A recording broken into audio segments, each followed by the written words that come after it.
guys. So I have my awesome friend Maxime here today.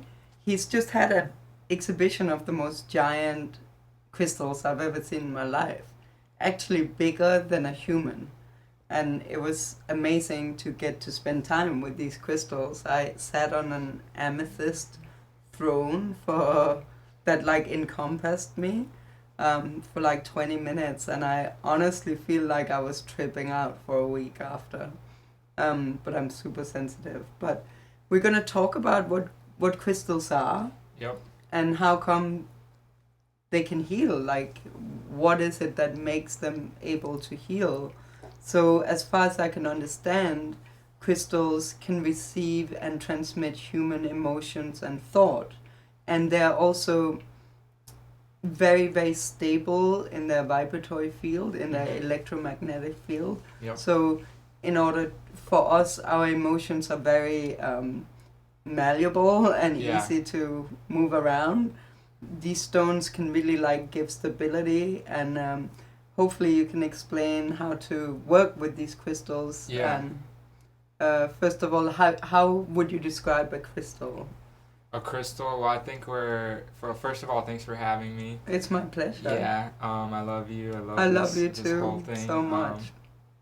So crystals. I think everything. I think we're all crystals in some way. As in, crystals are really amazing because they have a stable atomic matrix, and that matrix holds like a cup the energy of that particular crystal. So, we're crystals in the sense that every personality or character, like you or me, we're kind of like a crystal matrix of thoughts and beliefs and emotions, and we're running light through our personality, which is kind of like a crystal matrix Mm-hmm. based on like our who we believe we are and what we're capable of. And it's the same thing happens with like a Well, physical crystal. so I studied metaphysics, and the way they explained it was kind of interesting. And Maxim actually was my roommate for a while, Yeah, and shout out House of Peace and Love. House and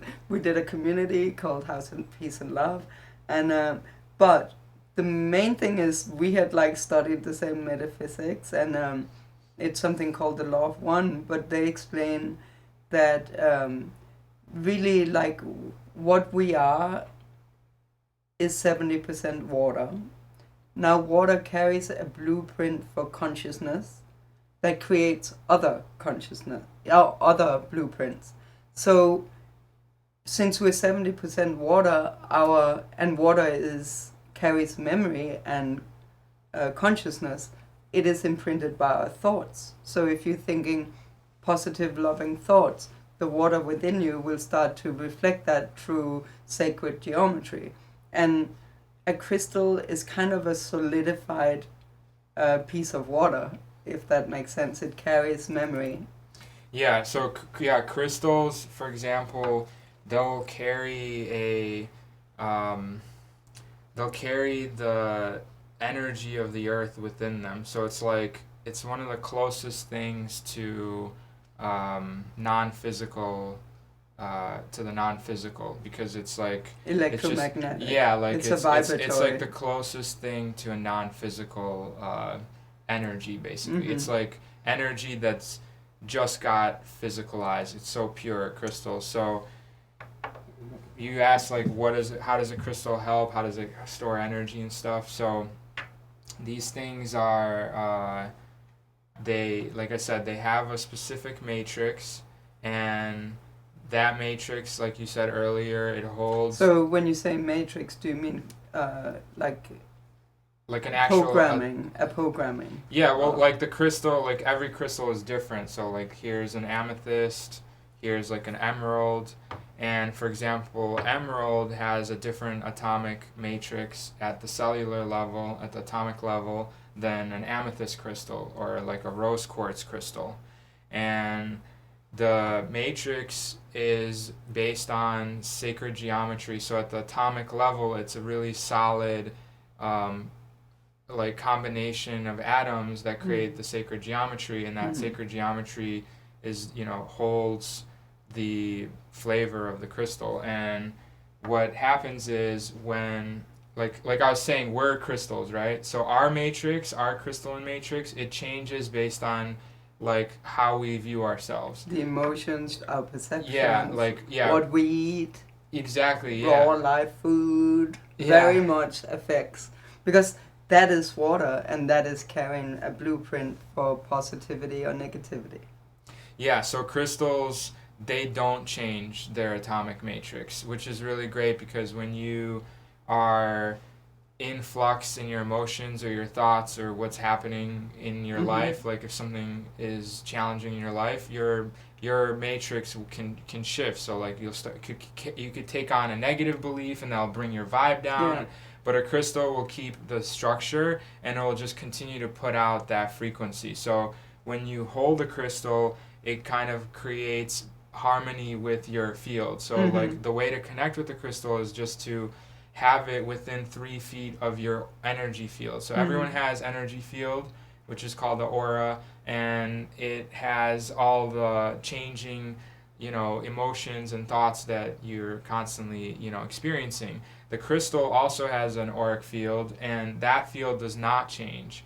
So when you take the energy field of the crystal and you bring it into the energy field of your human aura, what happens is there's an interlocking and integration between the energy field of the crystal and the energy field of the human aura. And because this matrix doesn't change, it's just going to keep putting out that positive earth vibration, and it's going to have a different flavor of the earth vibration, but it's going to keep putting that out. So if you're holding it or it's within 3 feet, depending on the size of the crystal, it's a bigger range. But if you have a small hand crystal or wear it as a necklace or have it on you, in your pocket, a carrier crystal. Yeah, like in your purse, in your pocket, in your on your necklace, on your ring, or whatever. It syncs up with your energy field and it gives you that character quality. So it's like if it gives you like +1 stability or +1, love, or +1, creativity, depending on the crystal. So they're really useful for helping create balance in your energy field because they naturally have a balancing effect in their energy field. Yeah. And it's really good for the feng shui of a house too. If you happen to be able to get a large crystal and put it in maybe the love or money or, like the love or money or just family section of your space, it'll create that energy field for the whole house, you know what I mean? And so what would you say to like people who really don't believe in something they can't see or feel? Right. I mean, of course we can see and feel the crystals, but you can't see the subtle vibration and vibratory field that affects your vibration. I would for people that are not really believers in crystals as far as like actually giving a positive effect, I recommend for those people to actually interact with a larger crystal because so then you'll feel it. Yeah. Because it's you got to feel it to kind of feel it, right? And a lot of empaths and intuitives, they'll be able to tune into like a smaller crystal and feel that. But I found it like when you came to the exhibit and sat in this 2,000-pound amethyst throne. The crystal amazing. Amethyst is all around you. Yeah. I mean, pretty, just the front is uncovered so you could sit in it, but all around you, 75% around you, and it creates like a really, in physics, it's a simple, it's basically like frequency entrainment. So like if you put an object in a room and you start to blast it with a specific frequency, like if you're in a room and it's got heavy rock music or like peaceful sound bowls, you're going to feel different based on that frequency, right? So when you sit in a amethyst throne, that amethyst crystal is blasting you with that earth energy, that amethyst earth energy. And what I found, and you could probably talk on your own experience, is that you instantly feel serene and calm. Yeah. Like you could be like kind of thinking something negative or feeling like off a little, but once you sit in that amethyst throne, you don't have to believe in crystals. It's just gonna calm you down, stabilize you. Yeah. And if you come into it with the awareness to check in on your mood, you'll see, this actually, I do feel calmer now that Yeah. I sat in this than I didn't. So people just need to pay attention Yeah. to how they feel before Yeah. they interact with it and then after. I And mean, that's the thing, we're so desensitized ties to our emotion and how things feel uh-huh. that when you stop and you start to feel everything, Yeah. which is really intense in this world. Because one of the things that's happened to me, they put a 5G tower at the end Right. of Yeah, you were where my telling me house about that. is, and Yeah. it's making me so I can't have any peace at all. Like, I don't sleep peacefully, I tremble. It's the frequency of that energy is, and that's the thing about crystals is they can actually Interfere with that. Yeah, they can help diffuse it, because the crystal is going to put, like, imagine like an energy field, and then that other energy field is, coming, and it's going to be filtered everything is waves, everything is energy, nothing is static, so we're all energy moving at different frequencies. If we could see truly how we are, we would just see our vibrations. The vibrations, yeah. And everything has a vibration, like this little little dog, he's got a very positive vibration, animals, plants, all these natural things that are just connected with the present moment, they have a positive vibration. And it's the same thing with crystals, but crystals, since like Lemurian, Atlantean times, if you are familiar with the earth had different civilizations throughout history, the Atlantean civilization specifically use crystals as a technology. Yeah. So and how did they use it? Just for healing? Well,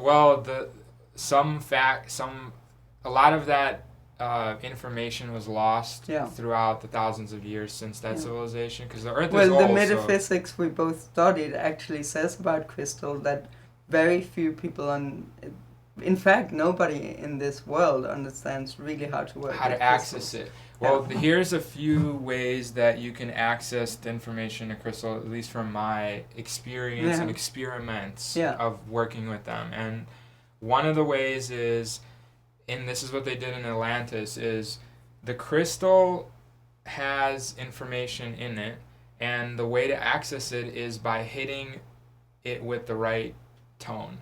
So if you it's like a tuning fork, right? Yeah. So what you could do is you can chant or sing or a tone like an ah or ooh or different tone frequencies that you could generate sounds.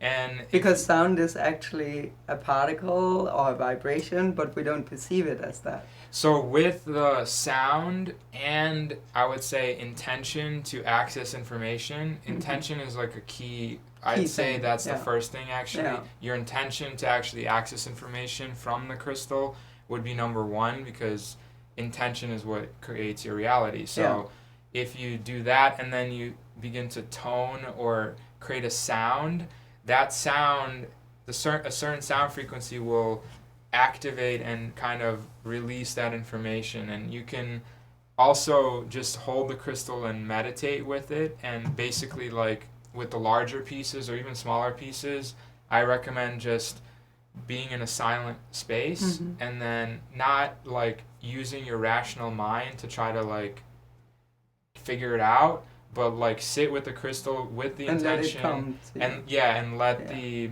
information, see what pops up. And a lot of times the information we get will be downloaded on like a subconscious level, and then maybe like a week later, a day later, or it could be like right a computer then and there. accessed later.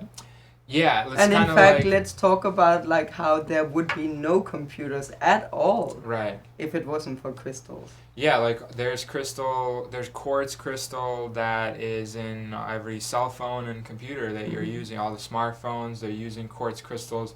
There's some new technology too where like you can start to like freeze light in a crystal and use that to store data. So we're really kind of tapping into new possibilities of how to store more information. Well, and also the first radio was built with it was a crystal. That's all kind of what it was. One wire in one end, the other in the other end. And like, so it's really great for transmitting, storing information. Yeah.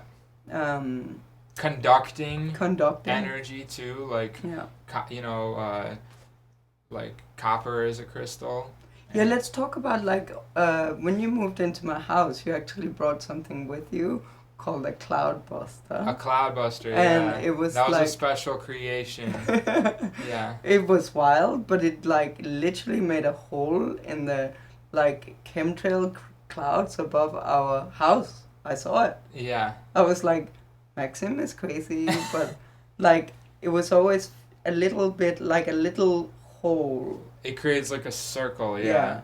Yeah, so the Cloudbuster is based on Organite technology, which is like basically a mix of metals and crystals and like sacred geometry, and it's all like mixed in with resin. And then basically imagine like taking a bucket, and then in that bucket you put resin, which kind of holds everything together, and then in that you put different metals and crystals, and kind of create a crystal grid in there, Yeah. which creates like a matrix of energy. Yeah. Because if crystals can work together to create more of an energy field, a stable So energy field too. now, And just let me finish the sorry. the Cloudbuster.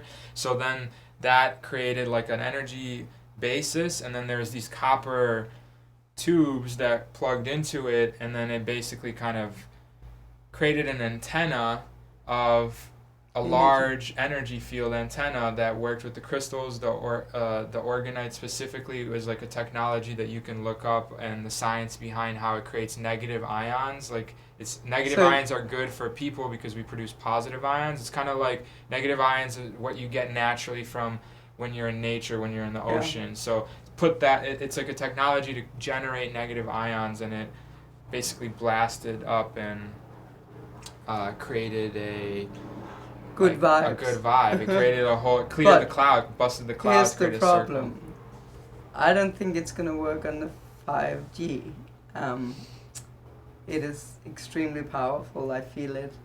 I live under currently I live under fabrics that stops the frequencies. The microwave radiation, basically, that's what it is. And it was developed by the American Army, and it's coming to a house near you very soon. So I'm working on moving to the jungle. Yeah. But it's like But it helps, it helps. But I don't have the Cloudbuster now. But anyway, I would love to know how you do a crystal grid. Crystal grid. And what is it good for? So people can crystal grid with small crystals like these. These are all hand crystals, and you basically, crystal grid is have you heard of a mandala? Yeah. It's or like sacred geometry, right? So like a crystal grid is where you would arrange crystals in a harmonious geometry shape. Okay. So you would put a crystal in every vortice of the geometry. So it could be something like a star, like a dodecahedron, icosahedron design. It could be a pentagram design. It could be a like a star tetrahedron design. It could be a tetrahedron. It could be just a triangle. Any of the sacred geometries. Yeah, like 2D. Super simple, super complicated. Yeah, so you can make a nice grid, and then in the center of the grid, you could put a little intention that you have, and then the grid will work together to hold that intention in place and also amplify it. A good thing to do with gridding is to grid your home, because that will create a positive energy field in your home. Yeah, so you put it in every corner of the room. Yeah, like a big part of feng shui is making sure the energy is flowing freely through the house, and you can feel it. Like if you're in a cluttered space, it feels really hard to work and think. If you have a clear flowing energy, totally it changes the vibe. Yeah. And in a feng shui for the home, you could put it in as simple as every corner of the room, but you could also like grid it around the whole house and create like a star pattern around the house, and then in the center of the house you could put maybe like a bigger crystal or whatever you're working with, and what it'll do is, imagine it just creating kind of like a energetic fence or auric field or energy field that is those good vibes of the crystal, and So okay, let's. if you're sensitive, you'll feel it. With the Yeah. bigger crystals, you'll definitely feel it. With Yeah. the smaller crystals, If you can afford the expensive. yeah. How much was your biggest one? How much was your most expensive one at the recent exhibition you had? We had the world's largest citrine sphere in the exhibit. Mm-hmm. Really blessed, and that was over $500,000. $500,000. But So you guys, you can actually buy these crystals still. Some of them are still available from Maxime. We'll put the information. But yeah. that was like really like that showed changed my world, man. Wow. Like yeah. I wish I I mean, had that kind of financing because I would spend my money on that. People came in there and had really powerful emotional experiences. Yeah. Like a lot of people were just overjoyed. Some people started crying. Like some people were just like really happy, like, because the vibe in there is just a massive crystal grid in there. It was really intense, yeah. But not all the crystals are that expensive. There's like, Yeah. obviously ranges in the lower thousands and, And for the little ones, these are just and there's like and $5, $10. yeah, $20. it's a whole mix of. So you don't have to have a lot of money, but to work with crystals. But so we know how to make a grid. Now, can you explain to us like really how to like how do you sit your intention with a crystal? So there's a lot of the crystals have different purposes. Yeah. And that's been kind of defined for, a good amount of time since, for a long kings and queens used to wear the crystals on their breastplates, crowns, rings, so crystals have been around for a long time. It's not like some new thing. The Greeks used to think that amethyst helped clear their drunkenness, so they drink a lot of wine and they would hold an amethyst and get clear-headed, because amethyst is about detox, sobriety, clarity, intuition. So each crystal has its own kind of properties that it's kind of known for, and some of them you could set intentions with. Well, all of them you could set intentions with. So you can balance your chakras just by putting the stone, different stones that correspond to the chakra, right? So they have the properties of each chakra, but in addition, you can then put an intention with it. Right. Yeah. So for example, the three most popular crystals are, amethyst, rose quartz, and clear quartz, this is actually a Lemurian quartz, but a clear quartz is like what is on here on this wand. Oh, and by the way, the earth is pretty much a quartz crystal, right? The earth is, we're all made of the elements. Yeah. This is like, as far as I can understand, percentage-wise, this is like. The earth definitely has a lot of quartz in it, yeah. But we're on a floating crystal. Where it's a mix of the elements, yeah. Yeah. But so, for example, rose quartz has a natural loving property, so it's for the heart chakra. The good thing about the crystals, it's easy to identify which chakra they're for based on the color. So green is for heart and pink is for heart, and they work on different aspects of that chakra. And the pink one, for example, already comes pre-programmed with bringing in more love energy, softer love energy, because there's other crystals that passionate love. Well, this is unconditional love. This is soft, self-love. It's not a hard love yourself. Some crystals are more intense than others energetically. So the way to choose your crystal is it chooses you based on what you're attracted to. So you'll pick the one. So you go into a store, let's say, and you suddenly feel drawn. You'll feel drawn to a certain crystal. And it could be based on how it looks, but you also feel it kind of this feels like it's for me, or it's feels like so my let's vibe. say I'm drawn to. No, you know what? Actually, the one I was really drawn to is this. This one. Okay, perfect. So why is that? What So- is it so- I'm trying to heal here? So this one that's Carnelian, and it's for your second chakra, Oh. second and first. So it's like orange and red. So it deals the root chakra is the first chakra, which is red, and it deals with your stability, deals with your identity, it deals with, you know, who you are, your safety, your certainty. Second chakra deals with like your creativity, your sexuality. The first two chakras are the ones that pretty much everyone has work to do on because those are the foundational energy centers that all the other chakras are built on. All the chakras, they work together as one holistic system. Yeah, I think I have a lot of like activation here and not so much. So like if you're activated in the upper chakras, think about like your root as like the base. So like if you're activated up here, you can't really make it physical if you don't have a stable enough root. So it's like once you go above the heart, you're dealing with more of the non-physical stuff like intuition and, you know, connection with, you know, the cosmos.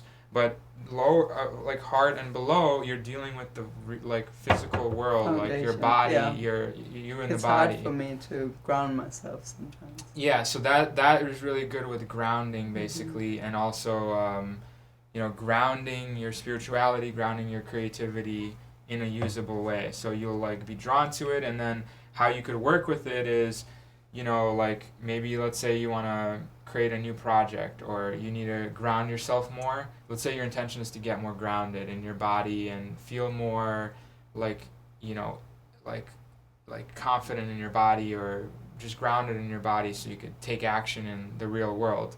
You would just take the crystal and have that intention with it. You already know it's working on the root and second chakra, and you would just hold it in your energy field. And the thing about crystals, because I also do some crystal layouts on the body and like work with people here and there for, you know, running light into the body. And what the crystals do, so like I was saying, like we're a crystal and we have an energy field around us, right? Because the world is really challenging at times and people are throwing their crazy projections out there and it could be hitting up against your energy field and you have to deal with it. What the crystals can do is, what we do sometimes is we put up walls and blocks in our energy field so that, you know, your shit doesn't hit me. My shit. Yeah, exactly. So it's like you're kind of like putting up these blocks.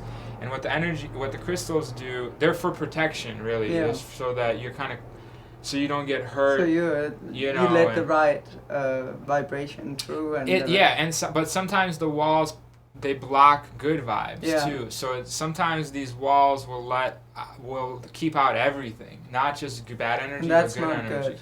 So what the crystals do is when you place them on the body, how I see it is they basically open up the energy field so you just get directly to that like soul level. So when you hold the crystal, know that it's actually opening up that chakra. And this is where you as your own healer come into play, and you start to send yourself energy into that chakra because you kind of opened it up, and it's easier to allow yourself to go deep in there or to let more of that energy out, because the chakra, it doesn't just take in energy, it also projects energy. So like the crystal helps bring that vibe in, but it also opens it up so that you with your own intention can start to put more love and light just by intention, you know? So the crystal's not going to do all the work for you, it's going to do some of the work. It's a tool, but it will help create balance for you by just holding it. But if you like also add the intention of sending yourself that energy of like you know, and you could just imagine yourself becoming more grounded. You could imagine, you know, more power, more love, more wisdom flowing into the root while you're holding it, and it'll stabilize that and activate that more. So you guys, that's what you can do. You can go and into a crystal store and see what you're drawn to, because it's going to be a part of you that you subconsciously know you have to work on and heal there's probably a blockage.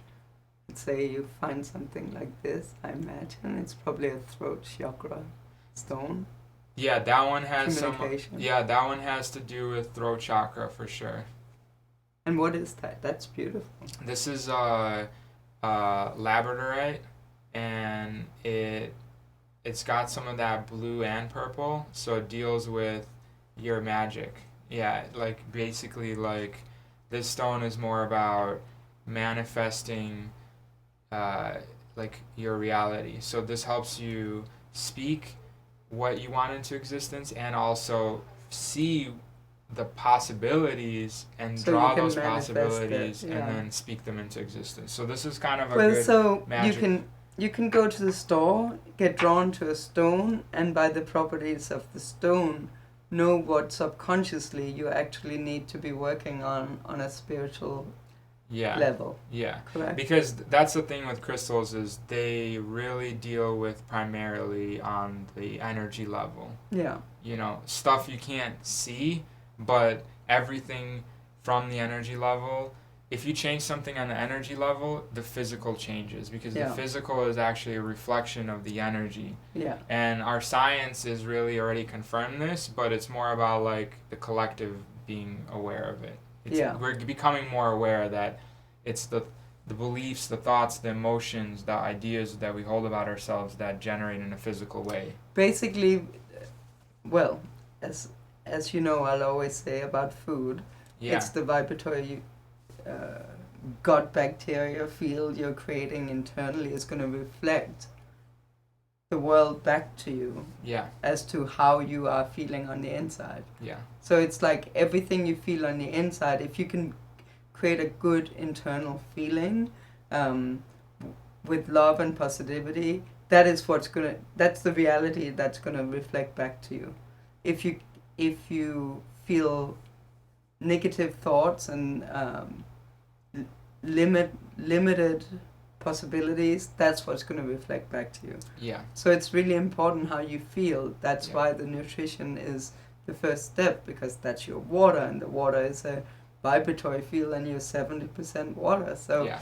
you got to get the really high vibe water, Yeah. and then you can use crystals. To even charge the water. Yeah. There's this guy who passed recently, RIP. He was an amazing scientist, Dr. Emoto, and he did these experiments with water where basically he took a jar of water from the same source, like from your tap water or whatever, and put it the same, 2 jars filled, right? And then one of the jars he would say like, I love you to, and another one he would say, I hate you to, and he would do that for like 7 days at the same time to get, to separate jars, and then he would freeze the water and put it under the microscope to see photograph it. and photograph it. And the water, he said, I hate you to, looked really like it had no structure, no geometry. It looked really disgusting, like a polluted creek, like a polluted like puddle kind of vibe. Mm-hmm. And then the water that he blessed and was saying I love you to had like a beautiful, unique, sacred geometry, Mm-hmm. crystal, snowflake like crystal. Since we create our own reality, maybe it's because he believed that's what would happen, and that's why it happened. That's definitely a part of it, but there's also like a scientific cause and effect that happens with this kind of thing, because it's not that it wasn't just him that did the experiments. He had other people do the same thing that didn't believe in any of that, but just did that genuinely, and the same thing happened. And then he actually he did the same thing with crystals. So he would put let's say you would take a crystal and he would put it in the water jar, and then he would let it sit there, and then he would photograph it, and then the crystal would do the same thing as his verbal or intentional blessings. So the crystal would create a positive matrix, would basically align the water particles. The vibration of the energy field of the crystal would align the water particles into a harmonious atomic structure. So, just like his positive words, the crystal did it just by putting it in the water without saying anything. So you can actually put it in your drinking glass with your distilled water. Leave it there for a little bit. Leave it there for 24 hours. Put intention into the water. and then change the way you feel from drinking it. It'll change the water to be harmonious, and Yeah. that obviously harmonious structured water will be more easily processed through your body, you know. The thing with the experiments is that it just proves that the crystal is putting out this frequency, and it's arranging the particles in a harmonious way based Mhm. on just being around the crystal. So when you keep a crystal on you, it's actually helping create harmony on a subatomic, on a, like, you know, with the electrons, the protons, the subatomic level, it's creating harmony. And if you sit in a crystal, Yeah, that's doing it even on a definitely crazier did level. something, that's for sure. Yeah. So, okay, well, this is amazing. You have some kind of crown here? Yeah. So the crown this is a bismuth crystal, so they're starting to do all sorts of interesting things. Like, this is my personal crown. It's for like meditation.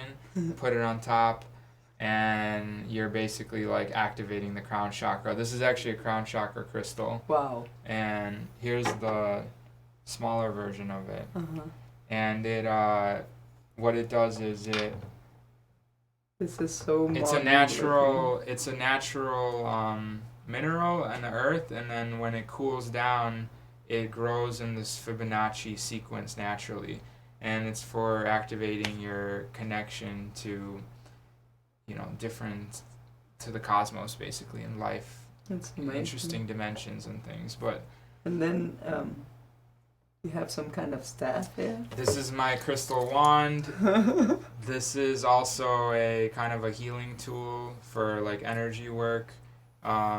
Again, like, everything is a tool. The number one thing is your intention, because your So how do you intention is the primary just vibration. you find your crystal and then you sit with it, and the intention you just put the intention into it, and then it does its work to you as well. So it's like a double edge. Yeah. But like I talk about presence identity, where basically, like, imagine there's this part of us that's called, like, they call it the witness, or they call it the presence, and it's this part of you that is aware of yourself. It's like that part of you that's aware of you sitting here, or listening, or The observer. the observer, The higher higher mind. power. Yeah, the higher power, right? So that part of you, if you, the amazing thing is, when you start to identify with the you that is observing everything, even the idea of your body, yourself, all the objects, all the perceivable thoughts, emotions, all the things in the room, all the things in the experience, when you start to identify with that you that's purely witness, that doesn't have form because it's perceiving all the forms, then from that identity you could set an intention of, like, healing, or creating something specific. And if you think about it, because it's witnessing everything, that intention reverberates through everything because it's witnessing everything. So from that level, it will rearrange reality and the particles and the synchronicities of what your intention is to manifest what you want to create. And it's the same thing with the crystal. Is like, when you're holding it, it's already doing its thing because it's just constantly holding its stable field. But you could add that intention, and that intention will work with the field of the crystal and amplify your intention to manifest, basically. So there you go. I would say go out, get yourself a crystal. Start with, what you're drawn to. Yeah. Now, before we go, is there any of these you want to talk about, like the different properties, or Specifically? Yeah. Well, I would just say that you could just start with, if you don't have any crystals, start with getting just something that you're drawn to. But the next step would be to get something for, like, all the chakras, because then you could just lay it on your body and then meditate with that and open up all your main energy centers. So, like, you would get one for every color, like a red one. This is red jasper for the grounding. This is a orange honey calcite for your second chakra, or you could do the carnelian. There's a lot of different options. Yeah. And then this is a Libyan tektite for your solar plexus. Is that one too? This one is the honey calcite for your kind of second chakra, creativity. Then the yellow is for your personal power. Then you got the heart opening, connection to self, connection to others. Is this heart as well because it's green? Yeah, exactly. So this is dioptase, and dioptase is more for a playful heart opening energy. This is more for, emerald is more for like a kind of like you're stepping into your royalty. Mm-hmm. This is more for like stepping into your play from your heart. So there's different. So your noble, like your divinity. Yeah, and yeah. Your joy. Yeah, exactly. So like the heart, and this is more for like a heart, like an unconditional love. Yeah. So it's different flavors of. But why is it pink? The pink is just the color of love, unconditional. Yeah, that's. Okay, well, I think that's we covered really a lot. Yeah, we covered a lot. Is there anything you want to say, like about crystals before we go? I would just say that there's a lot more to really discover about how to use them as a technology. Yeah. Right now, we're kind of basically accessing, just tapping into the technology, beginning of it. Like we and have, it's already created like possibility of radio, computers, like whoa, storage information. Whoa, yeah. Dude, crazy, crazy stuff, and it's something that I just think we have yet to understand how to access the information that's already in them, because these things have been in the earth for millions of years, and they're coming out of the earth, and they're here to help raise the frequency. So there's a way to access the information in the crystals in a way, or the energy, and utilize it to a greater degree. So I think we're just figuring out more ways to do that, but the best ways is you could chant or tone to them, you could hold and meditate with them, you could set intentions with them, you could grid them around your house, you could use them to open up your energy field for healing. Just as a recap, there's just so many uses for helping you grow spiritually, to mature. Okay, well, what can I say, Maxime? You are amazing, and thank you for bringing all your wisdom. Thank you for having me. It's my pleasure. Happy Crystal Day. Yeah, happy Crystal Day, and if you want to get any crystals, just email me and I'll recommend something for you.